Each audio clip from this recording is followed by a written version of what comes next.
Assalamualaikum warahmatullahi wabarakatuh and good morning Dr. Ri. So today we are going to present about our project of high voltage engineering. We are from Section 2 and Group 6. So we have provide to create insulator design and HVA wet and dry testing for our insulator. So our group member is consists of 4 members, which is the first one is Nik Ahmad Saleh bin Muhammad Taib. The second one is Muhammad Asrul Aiza bin Hadi, which is me. And the third one is Dam Filatina binti Hashim. And the last one is Roshada binti Muhammad Arifin. So for the company background, I will explain about our company background. Uh, as you can see here, this is our logo for the company background, which is FYS, means for your safety Sendirian Berhad company.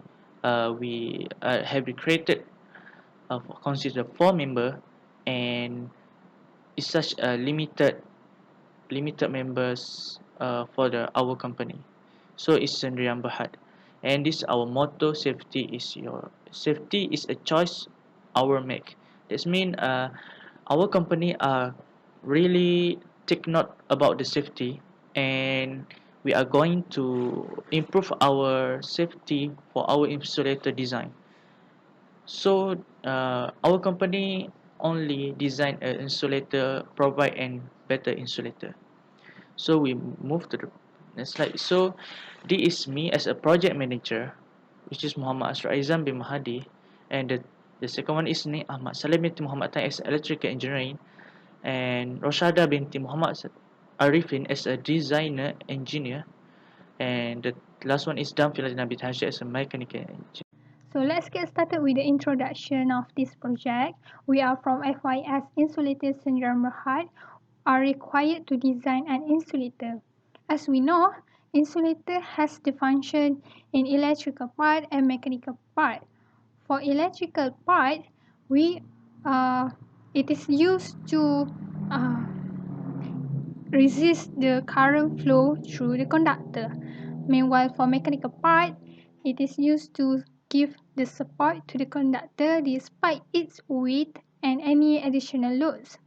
So in this project, we are required to design the insulator for extra high voltage in 132 kilowatt, and then the type of insulator is suspension type in overhead line. So in designing the insulator, we need to consider several things. So the first one is material properties. Um, there are a lot of things. There are a lot of materials. So like in insulator, there are sheet and fittings and core of the insulator. This is so important to ensure that the non-conductive material can resist the current flow. And then for electrical properties, it is very important to have a higher electrical resistive uh, to minimize the current leakage.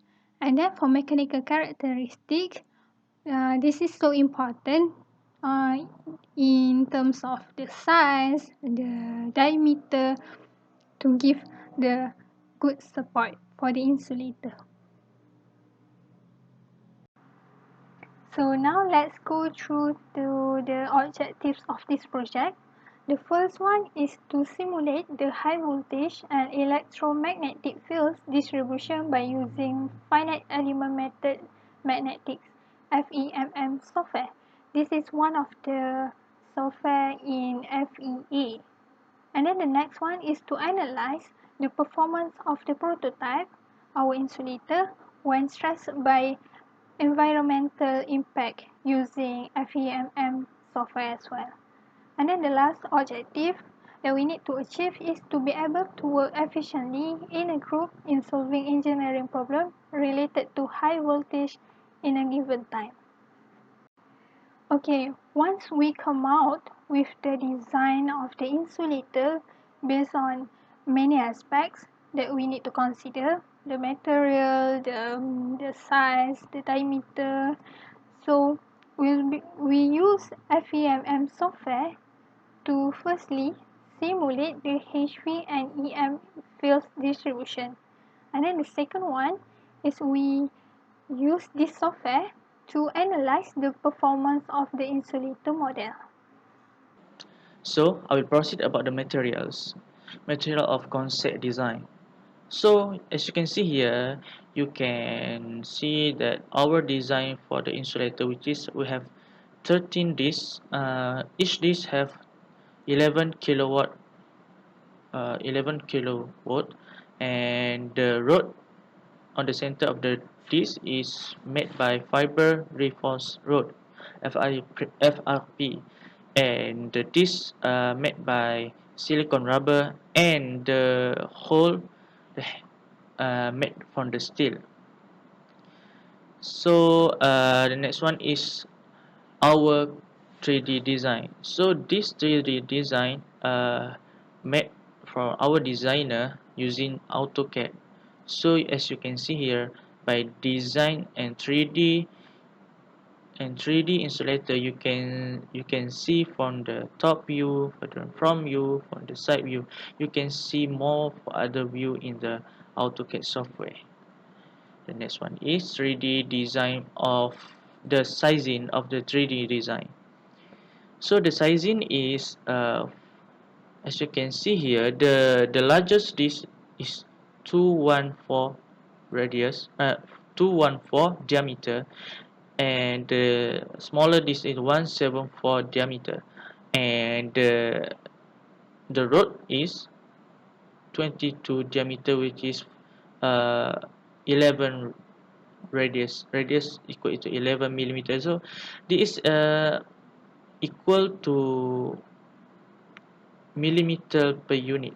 So you can see here the space between the large and the smaller. This is 30 millimeters. So I will proceed to the next slide, which is about our simulation.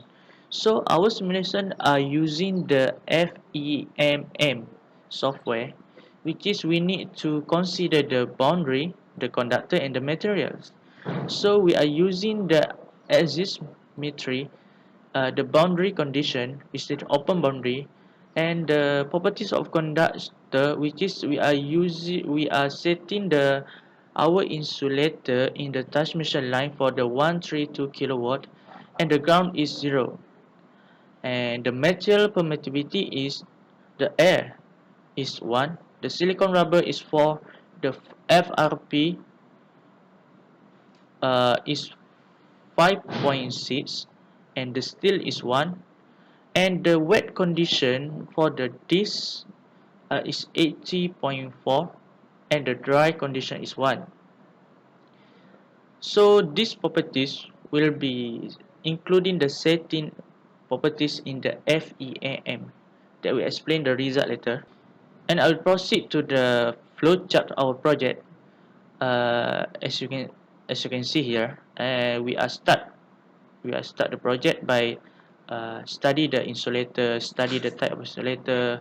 And then we collect the data, literature review of the other research of the previous research, and we design our own insulator based on our studies, that the best material, the good condition for the insulator, and the type of metal insulation.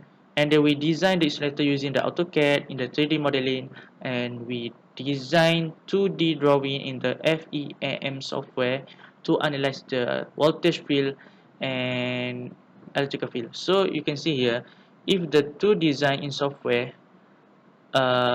we analysis if the success will be proceed to the data collection, and if the analysis are not successful, we'll be rotate to the 2D design and design back the insulator until we get the proper result. So I'll proceed about the block diagram for the simulation process.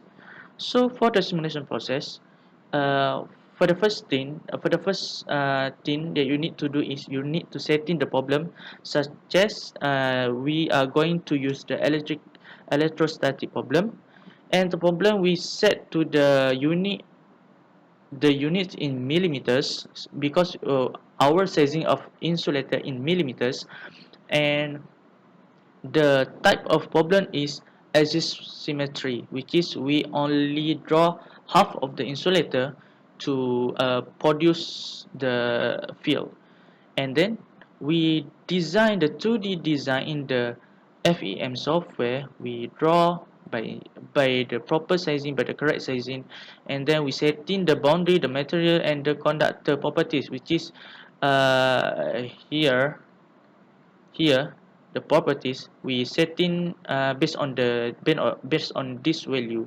We set in here, and then after finish all the setting here, all the mesh, all the material, conductor, and boundary, we are meshing the 2D design, and if the success, we can run and display the result of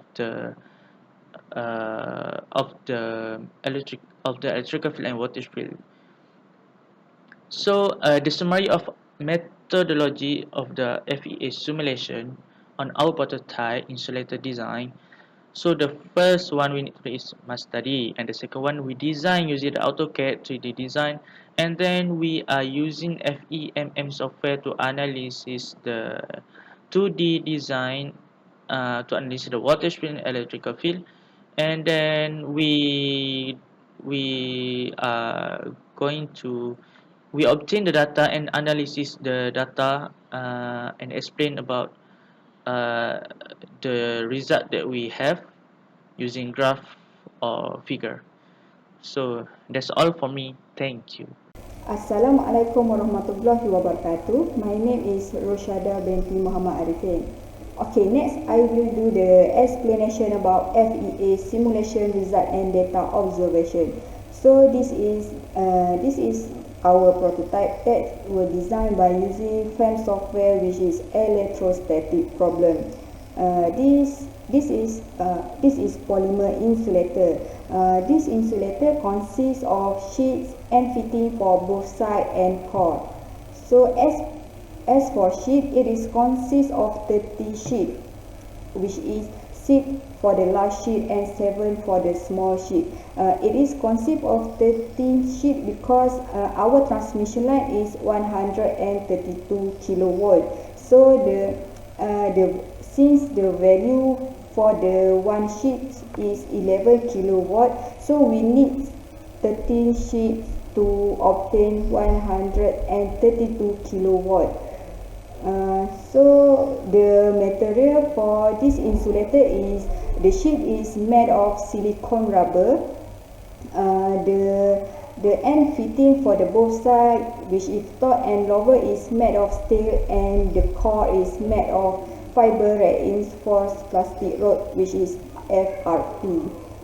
This material consists of specific relative permeability, which is 4 for silicone rubber, 5.6 for FRP, and 1 for the steel. As for high voltage, we apply the value of 132 kilowatt at the bottom of the end fitting, and at the top of end fitting we apply the ground, which is consist of 0 kilowatt value. Okay, next is prototype machine. So this is our prototype after we run the mesh analysis. As for the yellow region, it is the region that have been defined, and the gray region is the region that have not been defined. So as for the yellow region, we define it by using the basic material of our insulator, which is steel, FRP, silicone rubber, and air. As for the gray region, we will define according to the HVAC wet and dry test. So as for the material for the wet test, we will use water, and dry material for the dry test. Each of these material also consists of their own relative permeability, which is 80.4 for water and 1.000536 for the dry material. Next is voltage distribution. So this is the result of voltage distribution for the simulation. we do the two tests, which is dry test and wet test. So this one is for dry test, which is clean condition and contaminate condition, and this is for the wet test, which is clean and contaminate condition. So as for the clean condition, we use air as the material, and as for contaminant, we use cement as the material. So the value of relative permeability for the air is equal to 1, and for the cement is equal to 2.8. So from the result, we can conclude that the contaminant condition consists of high voltage distribution than the clean one. So as we can see here, the contaminant condition for the dry test consists of the most highest voltage distribution than the others result. Then is the voltage distribution along trippage distance. So this is the result for the HVAC wet test, and this is for the dry test. So from this four graph, the voltage distribution is uniformly distributed and gradually increase from the high voltage end to the voltage end. So as for the HVAC wet test, the voltage distribution for contaminant is higher than the clean one, and as for the HVAC dry test, the contaminant condition also higher than the clean one. But for the wet test, this area we can see it is decreased just a little bit. But for the dry test, the value of the voltage distribution decrease and then increase. So from this four graph, we can conclude that the contaminant condition effects of increasing voltage magnitude along the insulator surface. Okay, next is electric field. So this is the simulation result of electric field for the HVAC dry test insulator and HVAC wet test insulator. So this area is the clean condition, while this area is the contaminant condition. So as for the dry test insulator, we can see the contaminant condition has the highest electric field compared to the clean condition, and we can see here at the low NPT it has more electrical field since we apply 132 kilowatt at this area, while this area consists of the lowest electric field since it is the ground and it has 0 kilowatt as the voltage value. So the result for the both dry and wet test is a bit similar, which is we can conclude that the contaminant condition has the higher electric field than the clean one, and the counter for the contaminant is more than the clean condition. So this is the result of the trippage distance for the electrical field for the HVAC dry and wet test. Okay, so this is the graph for the wet test, and this one is for the dry test.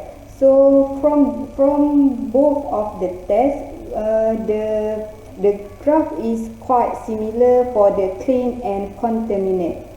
So it can be concluded that the value of electrical field strength is higher in contaminant condition than in the clean one, since we can see the electric field for the contaminant from the graph is a bit higher than the clean one.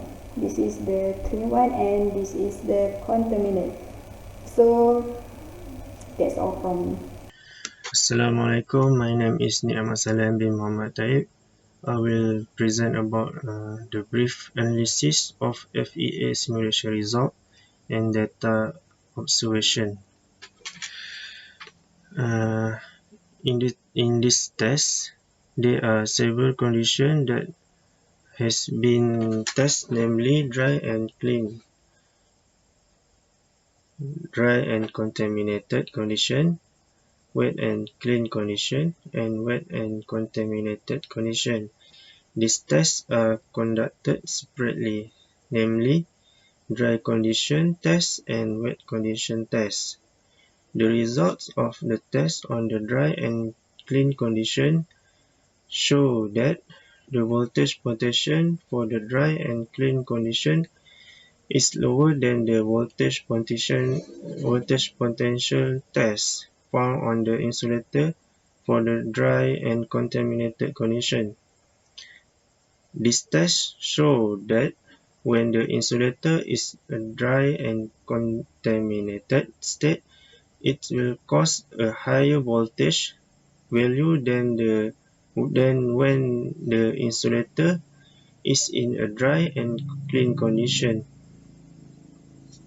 The voltage condition on the graph shows that the voltage start rising from creepage distance 0 mm to 4000 mm and decrease at the distance before reaching 5000 mm and sharp rise at the creepage distance at the creepage distance 5000 mm. This condition is similar to the above test, which is test dry and clean condition and test dry and contaminated condition. The higher value in the dry and clean condition is 15 kilovolt, and the higher value in the dry and contaminated condition is 20 kilovolt. The wet condition test shows that the result of the test on the wet and clean condition that show that the voltage potential is lower than the voltage potential test found on the insulator for the wet and contaminated condition. The graph shows the voltage distribution along the creepage distance at wet condition. This graph obtained on the test result of the wet condition show a very similar situation to the dry condition, but there are some difference in the dry state indicating the voltage distribution along creepage distance is more severe than the wet condition. The graph shows that the voltage did not rise as sharply at the 5000 mm as sharp in dry condition. In dry condition, the voltage rise sharply at 5000 mm, and the wet condition, the voltage did not rise as sharply at as dry condition. This indicates that when the insulator is in wet condition, the voltage distribution along creepage distance will be lower than the dry condition. Next, for electric field strength distribution of HVAC test, in this test, it also have several conditions that have been tested, namely dry and clean condition, dry and contaminated condition, wet and clean condition, wet and contaminated condition. These tests are conducted separately, namely dry condition test and wet condition test. The result of the simulation have been shown that the electric field strength of the insulator is higher when dry and contaminated in a dry and clean condition. In wet condition, the value of the electric field strength is indicates that electric field strength is also higher in the contaminated condition than in clean condition. The graph obtained from the simulation for the wet condition shows that the same condition, same results as the graph on the dry condition. We got the same result as in the dry condition. This will indicate that when dry condition or wet condition, the electric field strength of the insulator is the same. The difference we can see from this test is only during the clean and contaminated condition. That's all from me. Thank you. So the conclusion that we got from FEA work is, firstly, we got to design an appropriate insulator by considering all the standard requirements. And then we also get to analyze the performance by doing the testing, HVA, dry and wet testing, by using the same software, FEMM software. And then we also get to learn the difference of each materials in designing the good insulator based on many things, many aspects. And then we also get to study how important it is for us to take care of our safety, especially in laboratory. And then we get to work as a team to complete this project.